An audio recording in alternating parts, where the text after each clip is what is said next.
do shkurt dhe në lule të ballit për të vërtetat që kanë këta njerëz. I bëj thirrje Gent Myrtos. Do ta nis me Gent Myrton, hajdutin më të madh të tokave në Shqipëri. Nëse ka patur një grup strukturuar kriminal në Bashki Tiranë 5D, ai grup është replikuar në mënyrë të drejtë për drejtë këtu në Vaçar. Kryesohet nga Gent Myrto, njeriu që gjysmës tyre njerëzve doktor i ka vjedhur tokat. Njeriu që përdor 5 apo 6 familjar miq të afërm për transferuar tokat në emër tyre për t'i shitur për të luajtur me djersën dhe gjakun e këtyre banorëve të Tiranës. Njeriu që ne kemi denoncuar në 2021-shin, edhe për blerje votash, që vijon blej vota, që vijon të punoj për person i pashqetësuar, që SPAK-u ja mbylli hetimin që nisën në 2021-shin bazuar në kallëzimin që unë depozitova në SPAK, dhe që çdo ditë së bashku më thonë me një tjetër, me një Arjan Popli, në zonën e Prushit, dalin, blejnë vota, intimidojnë qytetarët për të mbajtur në këmbë Edi Ramën, që ka 12 vite që i vjedh ta qytetar, bashkë me Erion Velin doktor, që vetëm ato shtëpiat e tërmetit aty përballë, ja shpronsoi pronarëve të tokës me çmimin 4800 lek të vjetra për metër katror, në një zonë ku është paktën 100, 120, 150 euro metri. 4800 lek të vjetra. Ky grup kriminal ka në përbërje ti veç Gent Myrtos, edhe Besmir Kolën e Pezës, edhe Xhavit Çekën e Ndroqit. Me të gjithë ne do të merremi një.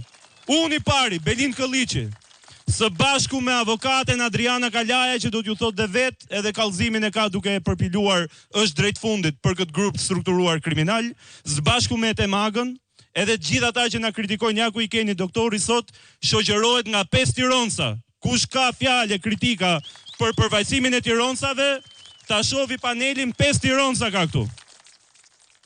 Dhe doktor, këtu është për të ardhur keq për të thënë diçka. Fshatrat e Tiranës janë fshatrat më të lënë harres në Shqipëri.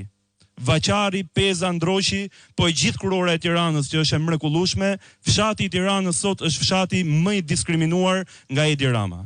Erion Velia e tregoi urrëtien e tij për fshatrat e Tiranës, duke mos bërë as edhe një investim në 10 vite që këta drejtuan bashkinë, dhe Edi Rama në 12 vite që drejtoi qeverinë nuk ka bërë as edhe një investim në gjithë këto zona.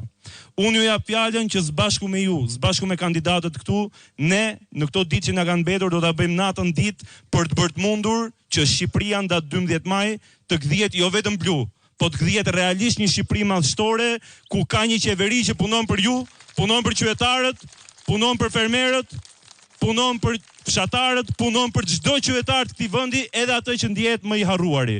Për të gjitha vjedhjet, programin, çdo detaj do t'ju flasi vetë doktor Berisha, pa harruar çfarë ka ndodhur doktor dhe me fondet e IPART-it, që ishin fonde që duhet shkonin për fermerët dhe u kthyen në fonde që janë vjedhur nga kabineti i Edi Ramës, që kanë ardhur edhe letër porosit edhe që fshihen edhe në SPAK për ish ministrin e bujqësisë edhe për gjithë ata që vodhën djersën dhe mundin e këtyre qytetarëve tanë, dhe që as edhe një fjalë nuk thohet më.